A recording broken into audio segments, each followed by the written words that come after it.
Hi guys, Mr. Benchwork here with another completed layout. This time we are in Delaware. We have a 10 by 24 foot O-gauge layout with 4 main lines. We got 2 up top and 2 on the bottom, and then 2 big yard areas over here. It's featuring all Ross track. And then we also have touch toggle switch panels. Nice thing about these is you just push the button and the switch throws. So this is all using tortoise switch machines as well. So we've got everything wired down to a central location here. He will be adding a DCS system, but that wasn't part of my contract. We got some beautiful bridges here. I forget the name of the manufacturer, but I'll put that down on the screen for you. But they make some gorgeous track and bridges and other structures, and if you're looking for something weird to hold up your trains, it's a great product to go with. So underneath, the wiring is a little different than what we've done in the past.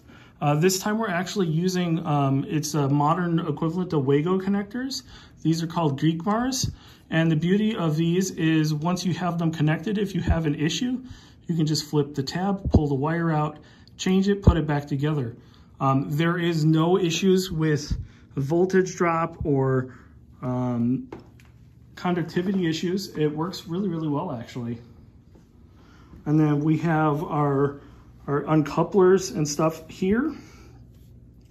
This is, I'm actually pretty proud of this control panel. So it's nice smooth tops.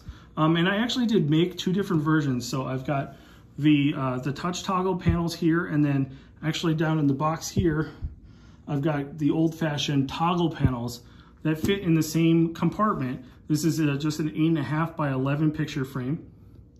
And then underneath here, I've actually got power supplies. I've got a 12 volt DC and a 20 volt AC. So all of the uncouplers and all of that run on their own power source. They're not running off of the trains, which means there's not going to be any issues.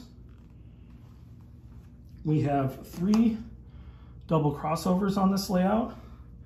Now I will fair warning you that wiring these things from Ross is kind of a pain in the butt. It does take about 10 minutes per switch, so not horrible, but just not something you would expect normally. But they do work really, really well. And then we got a nice big yard over there. So this will give you a better idea. I'll zoom in here on the switch panels. So that's the layout of the yard. And then the 2 main lines just kind of roll over it. And then we got our central yard area here. So there'll be some industry and some switching in this area here. And then the far end, it's a little more difficult to tell, but basically there's a reverse loop that runs down through here, and then there is another gray track here that runs through the double crossover and can either go back through, or you've got a ramp that comes from the upper level, goes down to the double crossover, and from the double crossover, it comes back up to the main line.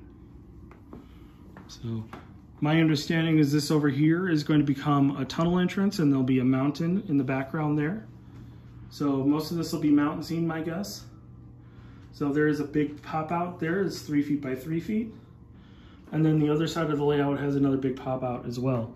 Now I cannot take credit for designing this layout. It was actually designed by the client.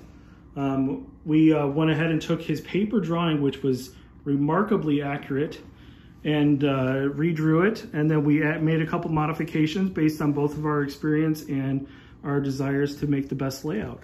So that said, thank you for watching. Don't forget to like and subscribe, and we'll see you on the next one.